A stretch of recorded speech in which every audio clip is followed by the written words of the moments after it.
अगर आपने BPSC TRE 3.0 का एग्जाम दिया है तो आप सभी के लिए यहाँ पे इंपॉर्टेंट अपडेट है, चाहे आपने पीआरटी का दिया हो या फिर 6 to 8 या फिर 9 to 10 या फिर 11 to 12 का दिया हो। यहाँ पे आप सभी के लिए जो अपडेट है, आज की न्यूज़ है, आप लोग स्क्रीन पर देख पा रहे होंगे। साथ ही दोस्तों यहाँ पे जो महिलाएं हैं उनको 70% नियुक्ति की बात चल रही है और ये होने वाला है। दूसरा दोस्तों यहाँ पे जो चीज़ें चल रही हैं 1 से 5 और 6 से 8 में बैकलॉग पदों पर भी महिलाओं की नियुक्ति की तैयारी चल रही है। दूसरा यहाँ पे दोस्तों जो बात करें हम लोग आपके डॉक्यूमेंट वेरिफिकेशन को लेकर के, क्या क्या चीज़ें किस तरह से होने वाली हैं, सब कुछ डिटेल में जानेंगे। बने रहिएगा वीडियो के लास्ट तक बिना स्किप करे। दोस्तों नए चैनल पे सब्सक्राइब कर लीजिएगा, बेल आइकन को प्रेस कर लीजिएगा ताकि किसी भी शिक्षक भर्ती से रिलेटेड और ऑथेंटिक अपडेट आप तक टाइम पर पहुंचती रहे। यहाँ पे स्क्रीन पर आप लोग जो आर्टिकल है वो देख पा रहे होंगे। तीसरे चरण में प्रारंभिक विद्यालयों में ज्यादा महिलाएं बनेंगी अध्यापक। 1 से 5वीं और 6 से 8वीं में बैकलॉग पदों पर भी महिलाओं की नियुक्ति की तैयारी। इसके बारे में हम लोग पूरी जो डिटेल है वो जान लेते हैं, क्या कुछ इसमें मेंशन किया गया है। राज्य में तीसरे चरण की अध्यापकों की होने वाली नियुक्ति में प्रारंभिक विद्यालयों में पुरुषों की तुलना में ज्यादा महिलाओं की बहाली होगी। महिलाओं की नियुक्ति बैकलॉग पदों पर भी होगी। यहाँ पे दिया गया है कि जो महिलाओं की नियुक्ति है वो बैकलॉग पदों पर भी होगी।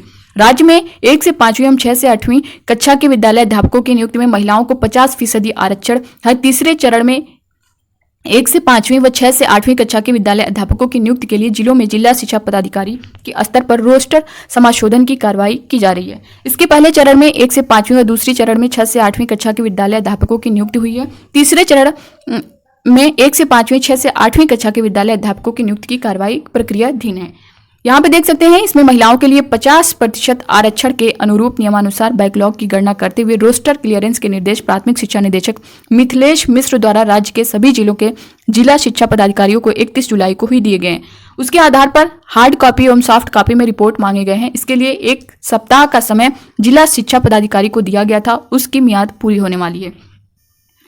यहाँ पे अगली जो लाइन है इसका मायने यह है कि तीसरे चरण की होने वाली विद्यालय अध्यापकों की नियुक्ति 1 से 5वीं और 6 से 8वीं कक्षा के विद्यालय अध्यापकों के जितने पद होंगे उनमें 50% पद तो महिलाओं के लिए आरक्षित होंगे। इसके साथ ही मेरिट में आने वाली महिलाओं को शामिल करें तो 1 से 5वीं 6 से 8वीं कक्षा में विद्यालय अध्यापकों के पद पर नियुक्ति होने वाली महिलाओं का प्रतिशत 50% से पार होगा। इसके साथ ही महिलाओं को बैकलॉग वाले पद मिलेंगे सो अलग। आरक्षित 50% पदों के अलावा अगर 10% महिलाएं भी मेरिट में आई और 10% पद भी बैकलॉग में मिले तो तीसरे चरण में 1 से 5 और 6 से 8वीं कक्षा में विद्यालय अध्यापक के पदों पर होने वाली नियुक्ति में 70% महिलाएं होंगी। आप देख सकते हैं 70% महिलाएं होंगी। आपको याद दिला दूं कि तीसरे चरण में 1 से 5वीं 6 से 8वीं की एवं 11वीं से 12वीं कक्षा के विद्यालय अध्यापकों की नियुक्ति के लिए बिहार लोक सेवा आयोग द्वारा 18 जुलाई से 22 तक लिखित परीक्षा ली जा चुकी है। तो आप देख सकते हैं दोस्तों यहाँ पे 70% महिलाओं की नियुक्ति की बातें चल रही हैं, यहाँ पे साफ तौर पर दिया गया है। दूसरा यहाँ पे दोस्तों डोमिसाइल को लेकर के भी एक न्यूज़ आई हुई है जो कि आप लोग स्क्रीन पर देख पा रहे होंगे। सूबे में लागू हो डोमिसाइल। प्रशांत किशोर। जन सुराज के संस्थापक प्रशांत किशोर ने रविवार को कहा कि बिहार के युवाओं में बेरोजगारी है और नौकरियां दूसरे प्रदेशों के लोग ले जा रहे हैं। बिहार में डोमिसाइल लागू किया जाना चाहिए ताकि बेरोजगारी का दंश झेल रहे युवाओं को रोजगार मिल सके, पलायन कम हो। वह रविवार को पटना के बापू सभागार में जन सुराज के आयोजित युवा संवाद को संबोधित कर रहे थे। तो आप देख सकते हैं जैसा कि आपने जो बीपीएससी टीआरई का एग्जाम हुआ है जो उनकी तरफ से कराया गया है, टीआरई 1 की अगर हम बात कर लें या फिर 2 की बात कर लें या फिर 3 की बात कर लें, इसमें जो चीज़ें चल रही थी टीआरई 1 में ये चल रहा था कि डोमिसाइल लागू होगा लेकिन नहीं लगा था। तो इसमें सेकंड में भी थर्ड में इस तरह की चीज़ें नहीं चली हैं। बट इन लोगों का कहना है कि बच्चे जो है यहाँ के जो बिहार के बच्चे हैं, जो बिहार के कैंडिडेट हैं, उनको रोजगार नहीं मिल पा रहा है, जबकि अदर स्टेट वाले जो है उनकी भर्तियाँ हो जा रही हैं, उनकी पोस्टिंग हो जा रही है, उनका सिलेक्शन हो जा रहा है, यहाँ के बच्चे रह जा रहे हैं। तो डोमिसाइल कहीं ना कहीं लागू होना चाहिए, ये सारी चीज़ें उनको लेकर के चल रही हैं। तो अब इस पर क्या कुछ जो है ऑफिशियल, क्योंकि ये न्यूज़ में अभी चल रहा है, ऑफिशियल अभी आया नहीं है कि ऐसा होगा या नहीं होगा। अगर होगा तो टीआरई 4 आपके सामने, उसमें सारी चीज़ें क्लियर हो ही जाएंगी अगर ऐसा कुछ होना रहेगा तो ये है इसको लेकर के। दूसरा दोस्तों यहाँ पे जो आपका डॉक्यूमेंट वेरिफिकेशन को लेकर के चीज़ें हैं कि आपका डीवी जो है कब होगा।